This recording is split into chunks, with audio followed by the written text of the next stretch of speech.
हाँ, ऐसे भागती भागती जाओ, फिर निकल जाए, बस मतलब। अब हमारे मक्खन बाबू बेचारे चले गए और हम उनको श्रद्धांजलि देने नहीं जा पा रहे हैं। सचिन बाबू का टेलीफोन आया, लेकिन कुछ ना कुछ परेशानी उनके साथ भी है, तो इसलिए उठानी में ही जाएंगे। यद्यपि कथा में ये विघ्न तो हो ही गई, लेकिन अब तो आदत पड़ गई है, विघ्न हो तो भी कथा को रोको मत ही। इसीलिए हनुमान जी महाराज ने भगवान के गुण की चर्चा करते हुए कि आपके दुश्मनों के आंसुओं से जो है समुद्र खारा हो गया। जामवंत महाराज ने नल नील को बुला के सब कथा सुनाई कि तुम अपने बचपन को याद करो, जब तुम उधम करते थे, और ऋषियों के दिए हुए श्राप को याद करो, जो अब आशीर्वाद रूप में पंडित राम जी की सेवा के लिए होगा। इसलिए जो है सारे बंदर तो ला के तुम्हें पत्थर देंगे और तुम उन पत्थरों को समुद्र में डाल देना। और डाल के वो पत्थर तैरेंगे और समुद्र महाराज ने कह दिए, करियो भले हनुमान सहाई, उन पत्थरों को मैं अलग नहीं होने दूंगा, अपने बल से उनको चिपकाए रखूंगा। सारे बंदर जुड़ गए, खूब सारे जो है पत्थर ले आए, क्योंकि समुद्र किनारे पत्थर तो रहते ही हैं, और ये तो खास करके लंका के पास का एरिया, यहाँ जो है पहाड़ बहुत हैं, तो सब ले आए और नल नील ने पत्थर डाल के ये पुल को बना दिया। हमारे राम जी महाराज जीवन में हमेशा शंकर जी का ध्यान करते हैं। अब ये बंदर तो ठहरे कलाकार नल नील, तो इन्होंने इतना सुंदर स्थापना करी उस पुल की कि जिसको करके राम जी के मन में ये संकल्प आया कि लिंग के परम रम्य उत्तम यह धरनी, महिमा हमें तो जा ही नहीं वर्णी।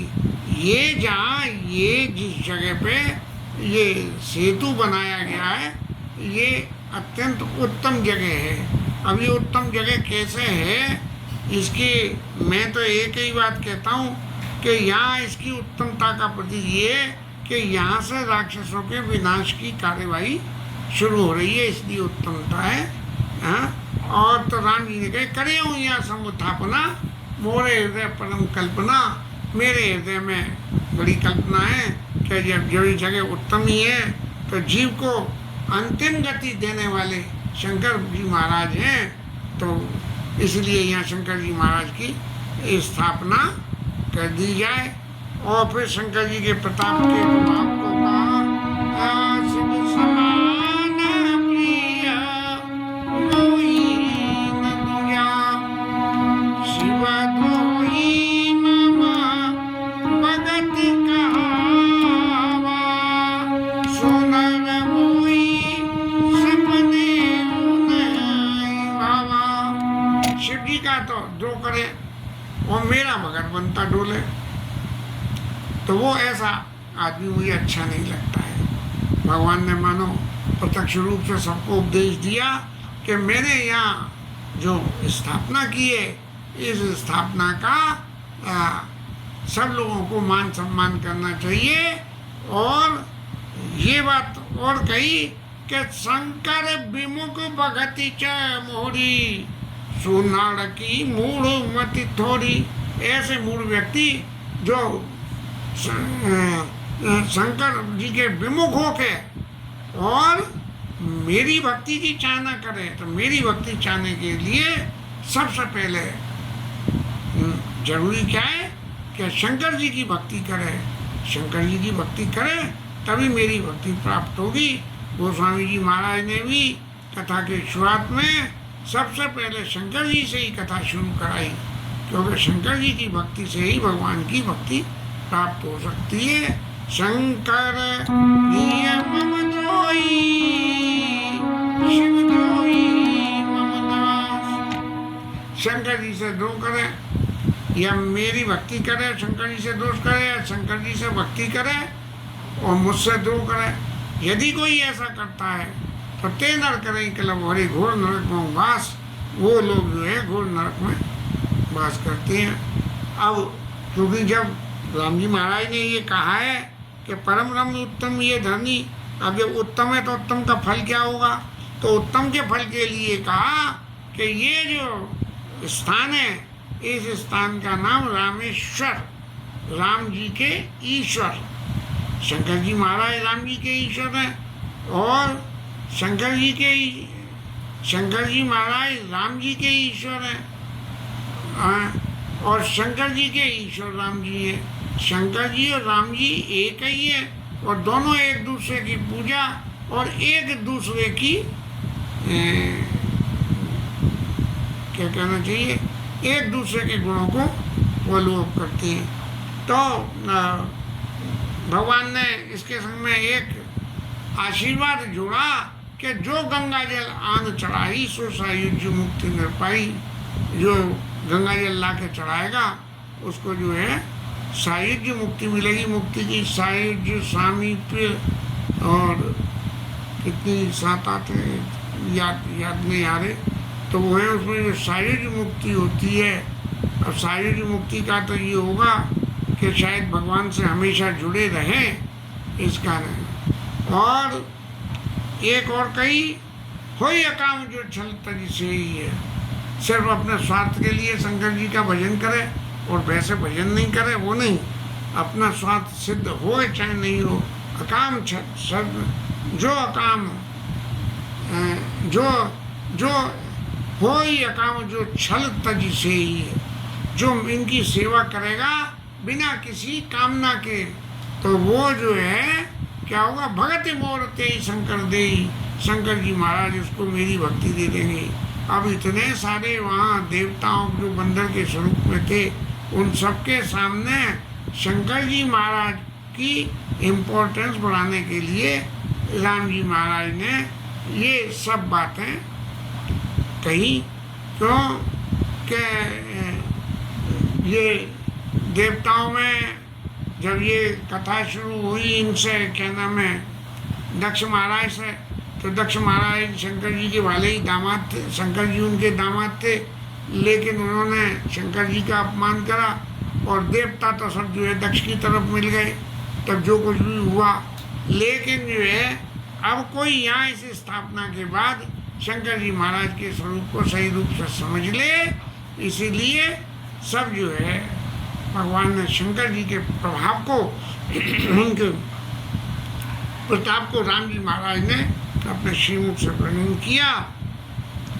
सब लोग बंदर जाके जो वहाँ इस पार ऋषि मुनि रहते थे और उन सबको बुला लाए, खूब पूजा हुई, पत्ती हुई, बांधा से तुलहील नल नागर, झाम कपाट से भयो जागर। बांधा तो नल नील ने और भगवान ने उनके ऊपर में कृपा करी, और उस कृपा से क्या हुआ कि उनका जो है ये अलंकार हो गया। जैसे उद्घाटन होता है तो नाम लिखा जाता है ना, इस पुल का निर्माण फलाने मंत्री के कोष से हुआ, ऐसे ही नल नील की मेहनत से ये जो है पुल का निर्माण हुआ। और सबसे बड़े आश्चर्य की बात, शायद ये भी लिखा गया हो सकता होगा कि बूढ़े या नहीं बूढ़े यही, अरे किसी को यदि समुद्र में डुबाना है तो पत्थर बांध के डुबा दिया जाता है, जिससे कि वो तैर के ऊपर नहीं आ जावे। ऐसे जो सन्यासी इनको जिनको अंतिम गति दी जाती है तो पत्थर बांध के डुबो देते हैं कि ऊपर तैर के ना आए, जिससे कि जल में कोई अशुद्धता पैदा ना हो और अंदर के कीड़े मकोड़े उनका भक्षण करके और पानी को शुद्ध कर दें।